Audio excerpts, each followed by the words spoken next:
capítulo 1, do versículo 12 ao versículo 15. Assim diz a palavra do Senhor. Bem-aventurado o homem que suporta com perseverança a aprovação, porque depois de ter sido aprovado, receberá a coroa da vida, a qual o Senhor prometeu aos que o amam. Ninguém, ao ser tentado, diga, sou tentado por Deus, porque Deus não pode ser tentado pelo mal, e Ele mesmo a ninguém tenta. Ao contrário, cada um é tentado pela sua própria cobiça, quando esta o atrai e seduz. Então, a cobiça, depois de haver concebido, dá à luz o pecado, e o pecado, uma vez consumado, gera a morte. Vamos ao Senhor em oração.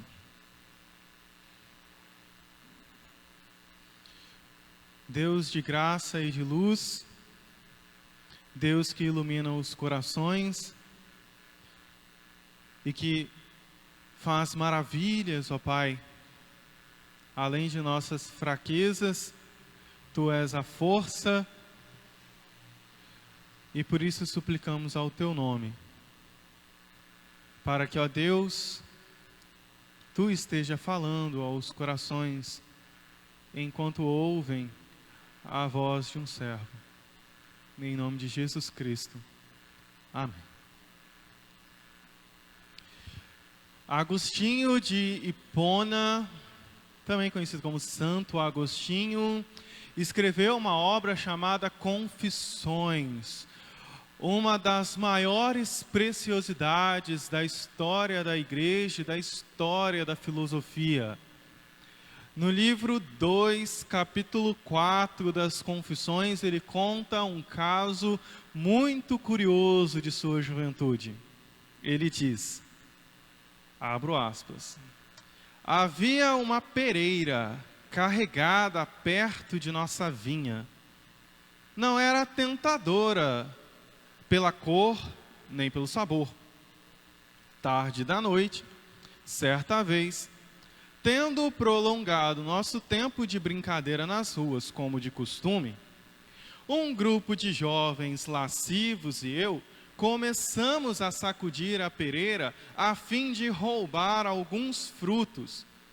Tomamos uma enorme quantidade, não para comer, mas para lançar aos porcos após uma única mordida. Encontrávamos prazer em tal atitude, por ser proibida. Minha atitude fora desonesta, e eu amei tomá-la.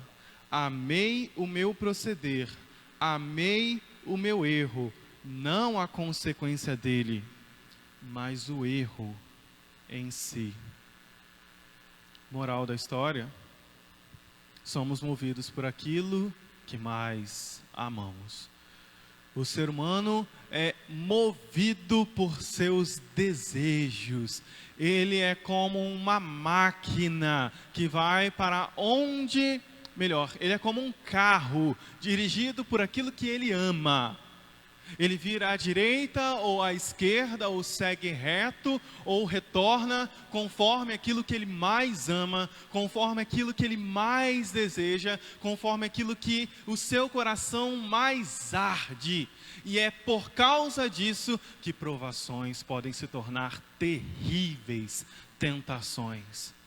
E Tiago, já sabendo disso, começou a resolver o problema lá no início. Considerem motivo de toda alegria o passar por várias provações. Tiago, está difícil. Peça sabedoria a Deus, porque Deus é generoso, é gracioso e é misericordioso. Eu preciso de um exemplo. Olha, se o problema é na pobreza, então orgulhe-se de sua dignidade. Se é na riqueza, glorie-se na sua insignificância.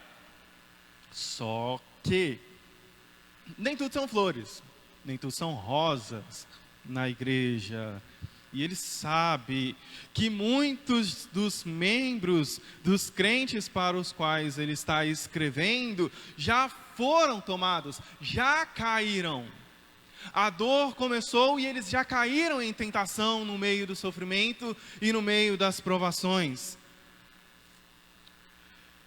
E então, para começar, ou para concluir, melhor dizendo, esse primeiro bloco, ele primeiro elogia aquele que ama a Deus, e segundo, corrige aquele que tentou se desculpar por ter caído em tentação. Culpou a Deus, sem ao menos perceber que o problema era ele mesmo. Ele mesmo.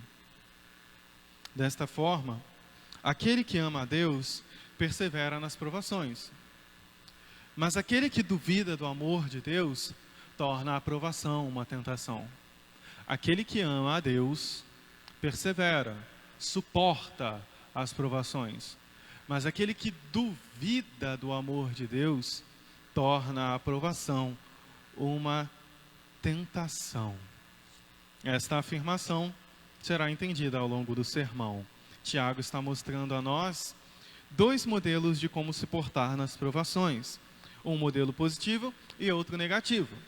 O positivo, versículo 12, o crente que ama a Deus.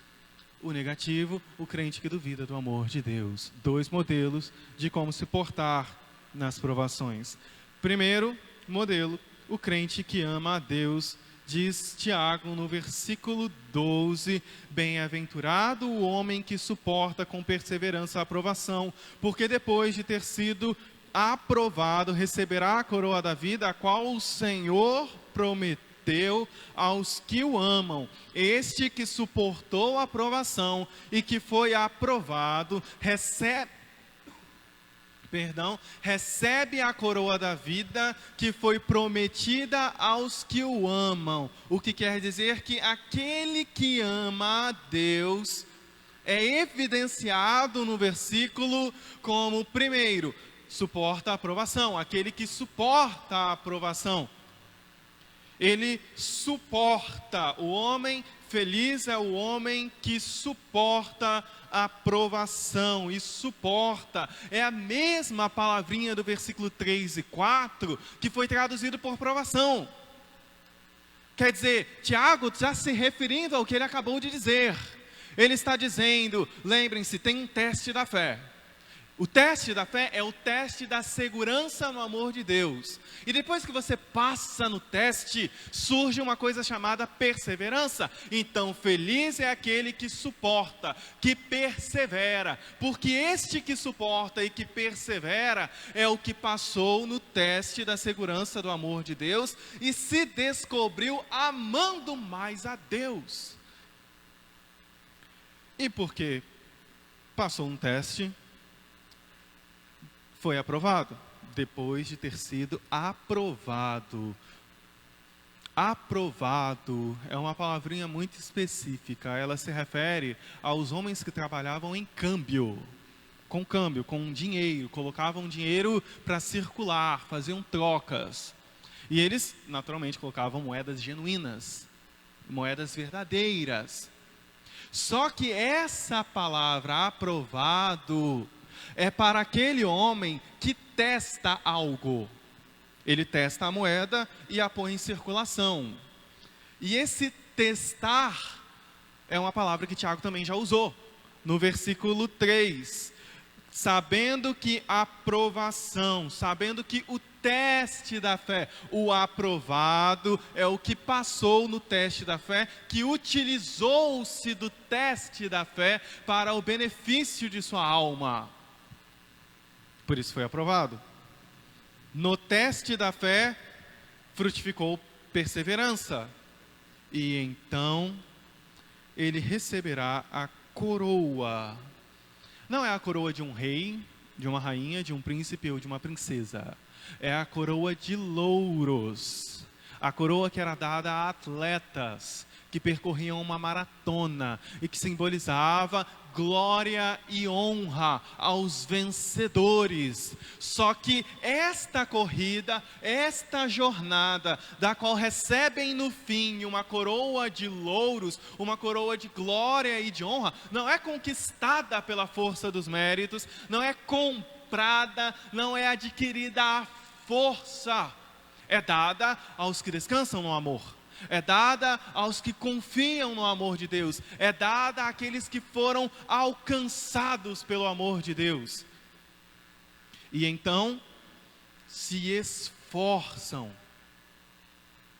não para obterem, antes porque já receberam no amor. E assim, todas as coisas cooperam para o bem daqueles que amam a Deus, daqueles que foram chamados segundo o seu propósito. Feliz é aquele que ama a Deus, porque ele persevera na provação, sabendo o que ela serve, ou para que ela serve para a sua alma. E ele persevera na confiança de que, de fato, o amor de Deus irá trabalhar no seu coração nesses dias de dores, nesses dias de luta, nesses dias de preocupação, de angústia, de medo, de insegurança. Porque ele também sabe de uma coisa muito importante. Deuteronômio 13:3. Deus vos prova para saber se o amais de todo o vosso coração e de toda a vossa alma. O teste da fé é o teste da segurança no amor de Deus. E no fim, depois que passou o teste, está aí o crente que ama a Deus. Ao firmar-se no fato de que Deus me ama, e eu estou seguro nisso, então o seu coração arde de amor. O melhor exemplo é Abraão e Isaque.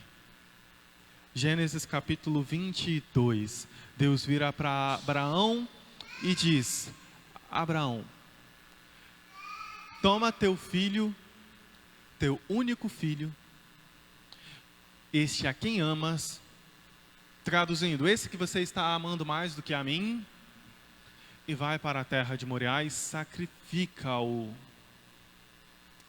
Quer dizer, Abraão, você sabe, para andar comigo, você não pode amar alguém mais do que a mim. Então mate o seu ídolo. Mate o seu ídolo. Dê-o a mim. E no final, versículo 12, as palavras de Deus são: agora sei que temes a Deus, porque não me negastes teu único filho. Quer dizer, agora sei que amas reverentemente a Deus, a tal ponto de se importar apenas com a opinião de Deus, com a aprovação de Deus, com o cuidado de Deus, com a bondade de Deus, com a ação de Deus, e confiar na agenda de Deus, confiar no programa de Deus. Agora sei que confias no que de fato eu lhe disse que lhe daria, porque não me negastes teu único filho. E assim, toda provação acaba sendo uma simples pergunta, ou se tornando em uma simples pergunta: o quanto amas a Deus? O quanto amas a Deus? Porque nós sofremos e a gente sabe que o sofrimento tem uma variedade absurda. Toca na carne, toca na saúde, toca no dinheiro, no bolso, toca na família, toca em tudo, tudo, tudo. É um monte de seta disparada e parece que não tem para onde correr. Não tem para onde correr. Pega em algum lugar, você desvia a cabeça, ela volta e bate na perna, como se fosse um bumerangue. Não foge de sofrimento, é impossível fugir de provação. E todas elas estão fazendo a mesma pergunta: o quanto amas a Deus? Se eu tocar nisso, o que você vai fazer? Como vai reagir? Vamos saber, eu quero descobrir. Então, reação: nossa, mas eu toquei no seu Deus? Eu não posso mexer na sua posição, eu não posso lhe tirar um pouco do salário, eu não posso lhe trocar sua posição, seu status, sua fama.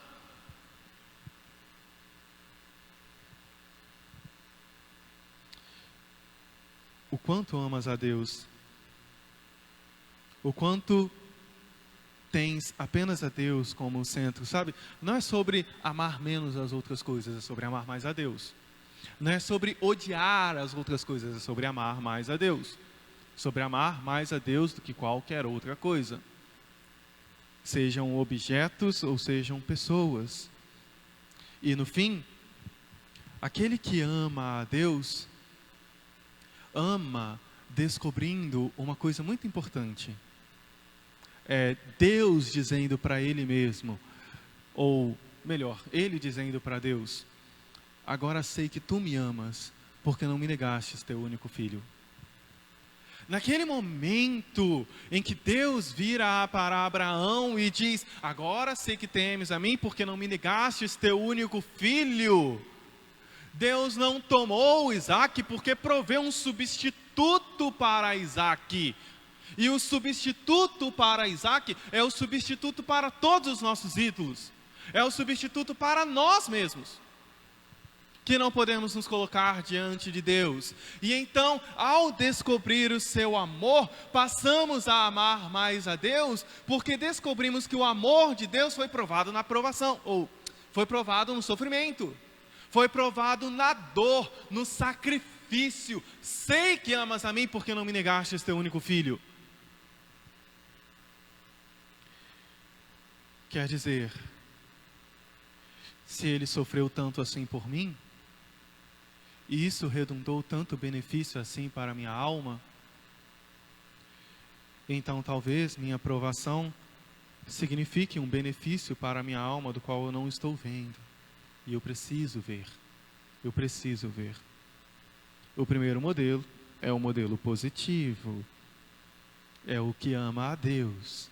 Mas vem o modelo negativo. O crente que duvida do amor de Deus e segue o mesmo padrão. Tiago está evidenciando alguém. Primeira evidência, ele culpa a Deus pelo mal. Versículo 13: ninguém ao ser tentado. Ele está dizendo: olha, é possível que você venha a ser tentado, que todos acabem de uma forma ou de outra em um sofrimento ou outro. Não quer dizer que sejam todos, quer dizer que todo mundo acaba sendo tentado. O problema não é esse. O problema é: ninguém ao ser tentado diga sou tentado por Deus. O argumento de Tiago é pela lógica. Ele diz: você não pode dizer que sou tentado por Deus, porque não faz a menor lógica. Deus, literalmente, é intentável. Quer dizer, é impossível tentar a Deus. Não é que Ele é muito bom, então Ele não será tentado, Ele suporta a tentação. Não, é que é impossível, Ele é intentável. E Ele também não tenta ninguém. Esse texto acaba entrando num sanduíche. Versículo 5, Deus é generoso, gracioso e misericordioso. Versículo 17, Deus é luz e bondade. No centro está aquilo que não existe acerca de Deus, mas de alguma forma, a gente acaba crendo. Quer dizer, Deus é algo, mas por vezes nós imaginamos outras coisas acerca de Deus. E então, a pergunta que surge é: por que alguém culparia a Deus?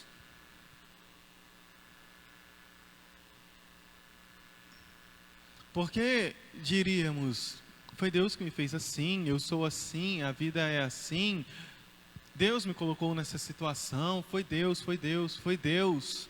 Ou a gente suprime Deus, tira Deus da frase, mas no fundo, alguma coisa me colocou nessa situação. Ah, é Deus. Então, por que faríamos isso? Geralmente, ou uma das possíveis respostas é porque naquele momento central, naquele momento mais específico da provação, do sofrimento, nós tínhamos uma expectativa. E a expectativa não foi suprida. Nós queríamos passar na prova e nós oramos por passar na prova e a gente não passou na prova. Nós oramos para ficar em primeiro e nós não ficamos em primeiro. Eu orei para fazer um milagre na igreja e não aconteceu. Eu esperei, a minha expectativa não era outra senão essa. Quer dizer, só existe uma forma de Deus me abençoar. E é a que eu estou propondo para Ele. Só existe esta forma dele ser bom para mim. É a que eu estou propondo para Ele. Só existe esta forma dele mostrar que me ama. A que eu estou propondo para Ele. E com isso a oração deixa de ser meio de graça. Tanto deixa de ser meio de graça, que a parte mais difícil do bloco maior acaba sendo, versículo 5, se algum de vós necessita de sabedoria, peça a Deus. Ele nem sequer toca em livramento. Ele nem sequer pensa nisso. E não quer dizer que não devamos orar por livramento. O argumento dele não é esse. A gente está perdendo de vista quem é Deus, quem somos nós e o que deve acontecer nas nossas vidas pela agenda de Deus, pelo projeto de Deus, pelo trabalho de Deus e o que Ele quer fazer. Com isso, surge outro problema. A ideia de que se nós fôssemos um crente melhor, nós não sofreríamos.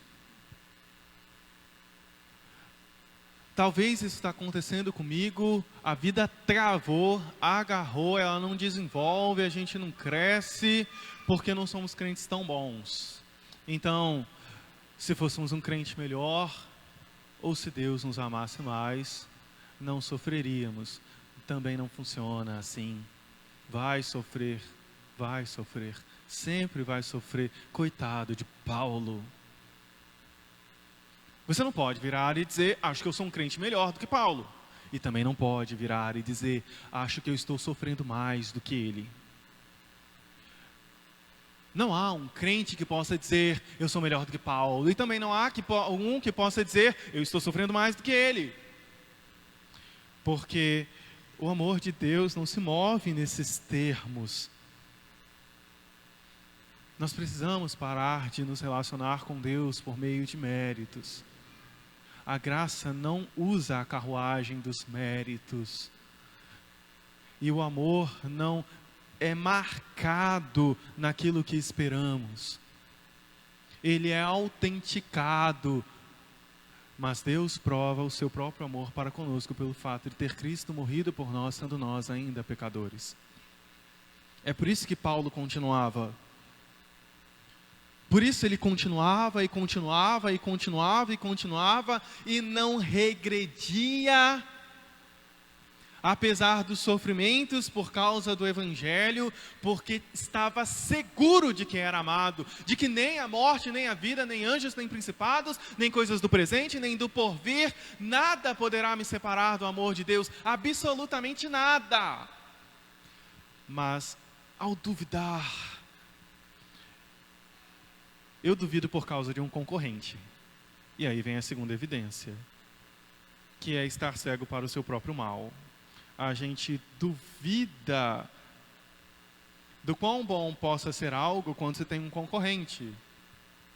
E o concorrente é aquilo que mais amamos do que Deus. É aquilo que mais desejamos do que Deus. Diz Tiago, ao contrário, cada um é tentado pela sua própria cobiça, quando esta o atrai e seduz, tornando mais literal. Cada um é tentado sendo atraído numa linguagem de caça e pesca, de atrair para fora do ninho, do lugar de segurança o animal para então caçá-lo, sendo atraído e sendo iscado. Sabe?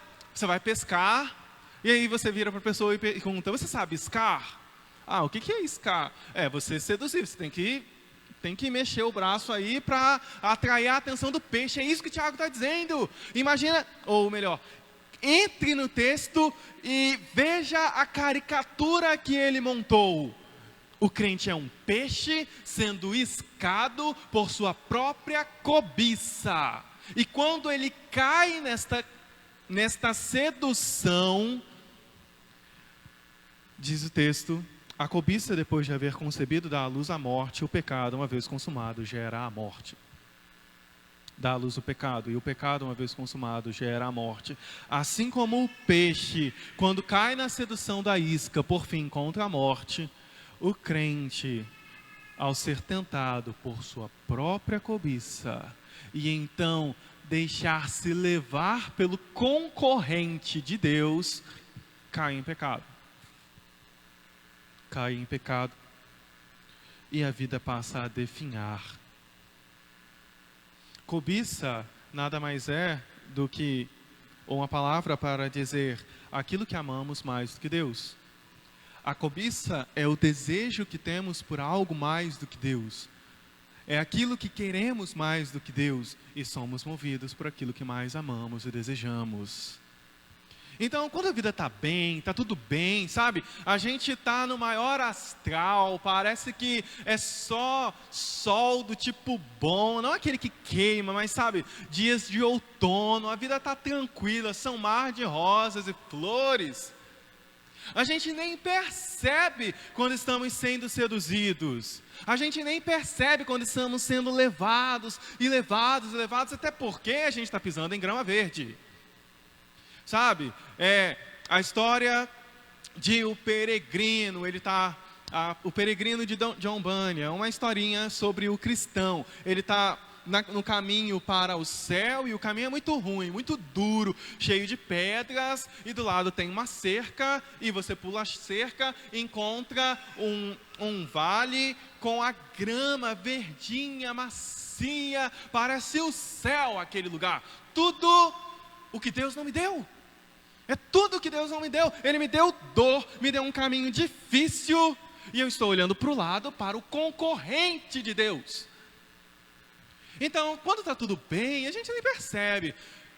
Mas quando as coisas estão difíceis, então a cobiça traz consigo um mal maior, uma dor maior. Nós começamos a ficar ansiosos, melindrosos, inseguros. A gente corre para pedir segurança, apoio, confiança, paz. Na primeira coisa, dinheiro, que é o exemplo anterior de Tiago, ele vai resolver o problema de minha casa, e a gente não percebe que ele é a causa. Fama, ser amado pelas pessoas, ter o respeito de alguém, ser querido por alguém. Então a gente começa a sofrer porque tem alguém que não está nos amando do jeito que nós queremos. Porque tem alguém que não está porque não estamos sendo aprovados, observados, olhados, contemplados por ele, por ela. Tudo que queremos na nossa vida é isso. Apenas um olhar. É como se Deus estivesse olhando para mim do céu. E então tudo se acumula. E a gente começa a criar um monte de fugas para os nossos problemas. Sexo, entretenimento, comida, bebida. Qualquer coisa. Tudo de repente se torna mais confortável do que Deus, e parece trazer mais consolo à alma do que Deus. lembre-se de uma coisa: nosso coração é uma fábrica de ídolos. E o ídolo exige amor, serviço e obediência. Exatamente tudo que Deus exige. Amor, serviço e obediência. E tudo começa a partir daquilo que mais amamos e desejamos. E quando amamos, nós queremos servir, nós queremos agradar. Não importa o que seja, no final das contas, sempre é um ídolo. É um concorrente de Deus. Por que isso significa duvidar do amor de Deus, afinal de contas? Porque ser levado pela cobiça significa, no fim, que eu estou duvidando do amor de Deus. Porque aquilo que cobiçamos está nos oferecendo algo que deveríamos encontrar em Deus e no seu amor, no seu cuidado, na sua bondade, na sua paz, na sua justiça, na sua graça, na sua misericórdia. Há algo que está dizendo: venha, venha, venha, e está nos atraindo, como um peixe é atraído pela isca. Venha, venha e venha, e aqui você terá mais felicidade, você terá mais paz, todos os problemas serão resolvidos, tudo será feito novo. E no fim são caminhos de morte. Aquele que ama a Deus suporta a aprovação, mas o que duvida do amor de Deus torna a aprovação uma tentação. Aquele que ama a Deus suporta a aprovação, mas o que duvida do amor de Deus torna a aprovação uma tentação. Isso é mais fácil do que possamos imaginar. Então, primeiro, confronte os seus ídolos. Você precisa ser honesto o suficiente com a sua alma para olhar para si no espelho da palavra de Deus, algum sermão aqui para frente, e dizer: eu não posso dizer que amo a Deus do jeito que Ele espera, ou do jeito que a palavra diz que eu deveria amar. Porque se alguém tocar nisso, eu vou ficar louco, como se estivesse tocando em Deus. Confronte os seus ídolos, veja como está sendo tentado, em que situações essa isca aparece, em que momentos a sua alma grita para ouvir uma fofoca, ou para falar uma fofoca, um boato, um momento em que seu coração exige que você dê uma olhada numa página na internet, o momento em que seu coração grita por aquilo que você deveria receber em Deus, e você está buscando em uma dose a mais, um cheiro a mais, um gole a mais, de qualquer coisa. Confronte seus ídolos, aquilo que você está buscando mais do que Deus. E segundo, assegure-se do quanto seu coração ama a Deus a partir do amor de Deus por você. Assegure-se do quanto o seu coração ama a Deus a partir do amor de Deus por você. Porque isso é importante, porque todo mundo diz que ama a Deus. O ponto não é você dizer que ama a Deus. Tem que amar a partir do modo como Deus ama. Ali começa o amor a Deus. Quando o coração contempla a cruz, o sofrimento e as aflições de Cristo e é movido ao amor. É quando o coração contempla o amor sacrificial e é movida à paixão. É quando o coração contempla a cruz vazia, a vitória do Rei. Digno é o Cordeiro de Deus que foi morto e de receber toda a honra, a glória, porque todas as coisas foram postas nas mãos dele para dominar e reinar, e o meu coração agora é dele. Queima por ele, vive por ele, serve a ele, se alegra em obedecer a ele. Não tem nada que seja mais importante do que ele. Então serei fiel até a morte, ainda que custe a morte. Se me amou tanto assim, então continuarei amando quando as coisas estiverem ruins. Porque eu sei que no momento em que eu tirar os olhos da cruz, o concorrente vai aparecer com uma propaganda quase impossível de não cair. A cobiça seduz. E quando estamos em provação, a sedução é mais forte e o resultado é pior. Assegure-se do quanto seu coração ama a Deus a partir do amor de Deus por você. Deus prova o seu próprio amor para conosco pelo fato de ter Cristo morrido por nós, sendo nós ainda pecadores. Ele sofreu por amor.